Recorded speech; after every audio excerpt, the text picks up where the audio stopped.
feeling up there, Tom? Doing good. You doing good? A little thirsty. So I'm going to ask if you need another beer, actually, because that one's been empty for a while. Can someone please get this man something to drink? Anyone, please. Well, the man holding the beer, by the way, has a very special message for you.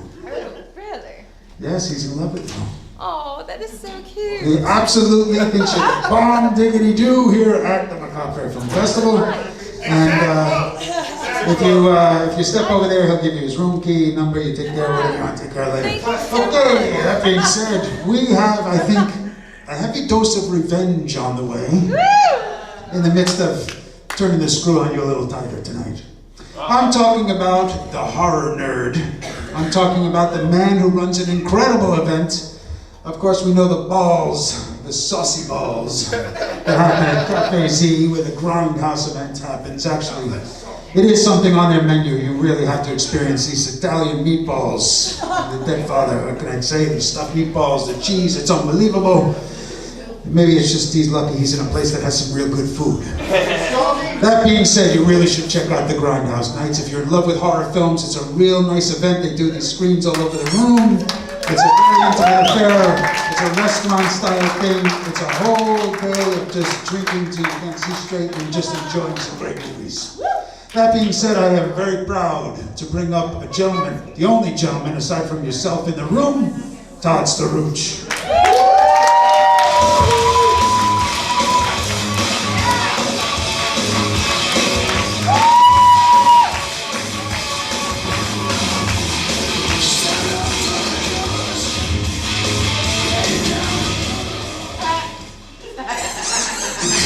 Wow. So, as I look out among you, I come to a sudden realization that they left the fucking gate unlocked at the asylum yet again. And I am very, very happy about that. So,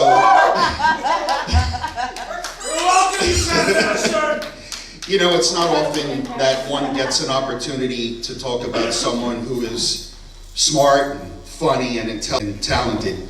But unfortunately, I have to talk about Tom tonight. But before that, I was just wondering if any of you know the difference between a joke and 5 cocks. Lady Debauchery can't take a joke.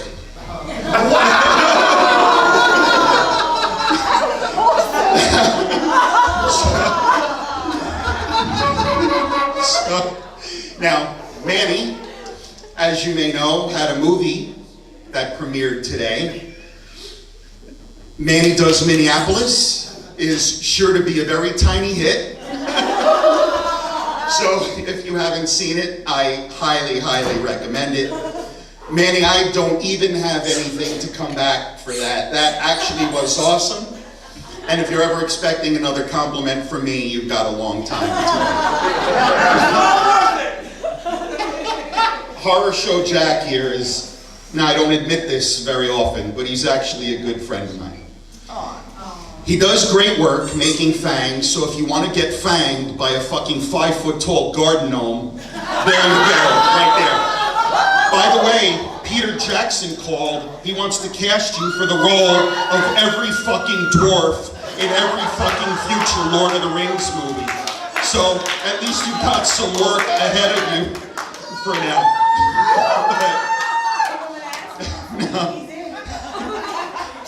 Ed Young is here, and I was going to say a few words about Ed, but there's nothing that Ed hasn't already said about himself.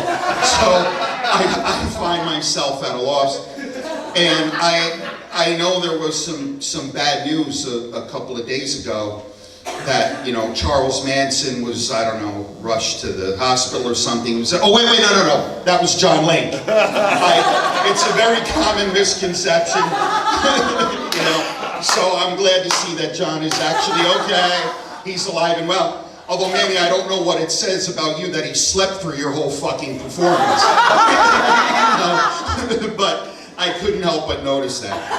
So, now, Tom, over here, does fancy himself a ladies' man. And Lady Debauchery, I could tell he was making eyes at you. I saw him, but don't worry. There's bread that's harder than his dick. Like, there's less meat in his pants than a fucking vegan restaurant. You've got nothing whatsoever to worry about.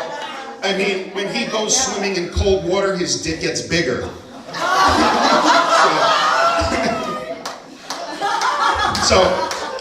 So someone mentioned Tom. Well, I hate to use the word music because, you know, my dog tends to think otherwise, but you guys may recognize this because of the relentless fucking spam in your Facebook feed every fucking day for the last month, you know. But I must say this is really, really a great thing, this Vlad the Inhaler thing. It's great, you can take it out, it's a great coaster. It does really well. It flies pretty well. As a frisbee,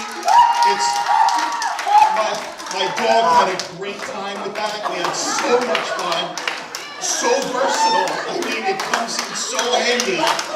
It's so fucking cool, you know?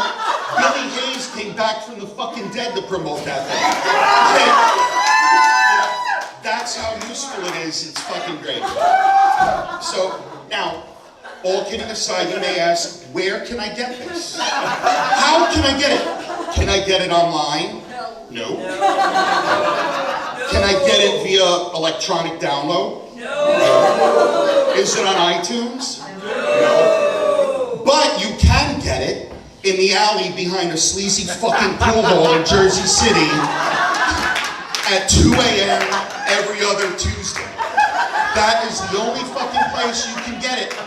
And if you live through that experience, try living through the experience of listening to this.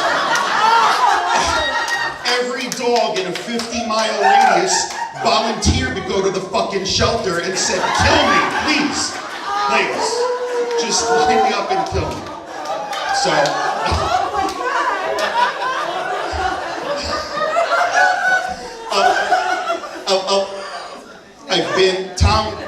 I've been to some events at Tom's house, and I actually met his mom, and she tells some great stories. She's actually a very nice lady. And she tells this story, how little Tommy used to run up and said, hey Mom, you know what? I want to be a bass player when I grow up. And she said, oh honey, come on, you know you can't do both. You get it? Really? Wow. Wow. Seriously though, you know what? You call someone who hangs around with musicians, right? A bass player. And the only thing you can do with a bass player if he's drowning is throw him his amp. That's about it. I do enjoy your music, Tommy, sometimes. So, now the biggest thing about Tom, obviously it's not his dick. So, it is his ego. And then when it comes to that, Tom's wife, Mel, is really, really sweet. And she really is a good sport, especially since Tom calls out his own name during sex.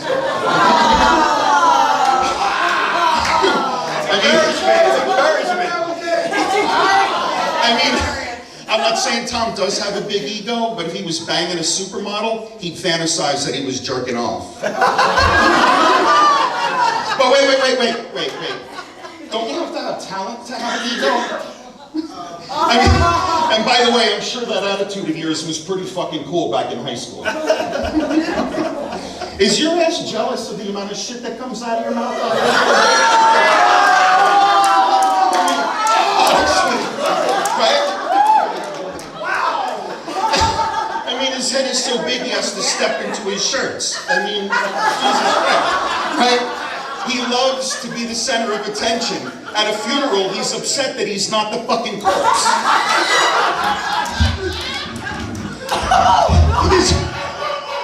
His greatest wish is to die in his own arms.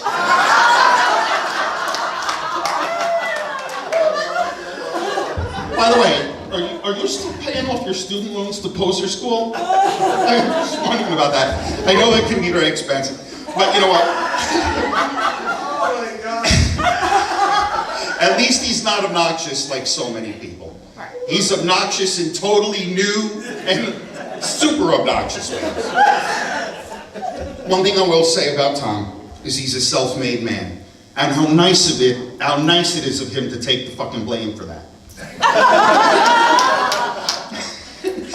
I, for one, don't think you're annoying, but what's my opinion against that of millions of other people? Oh God, I'm so jealous of all the people who haven't met Tom.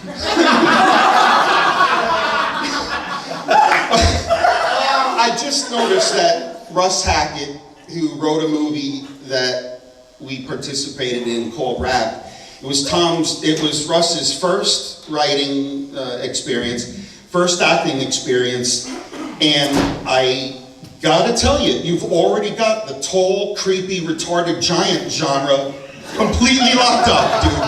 Completely locked up.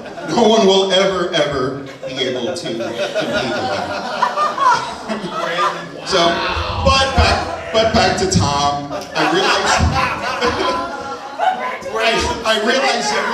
I realize everyone is gifted. Some just open the package a little sooner than others do. So, I'll never forget the first time I met you, Tom, but Lord knows I'll keep fucking trying.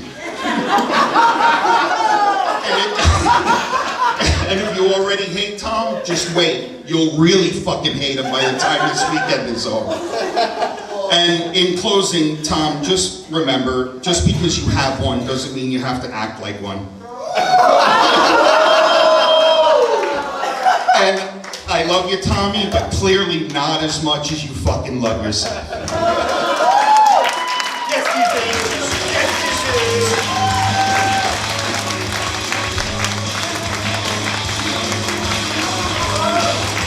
Todd Staruch.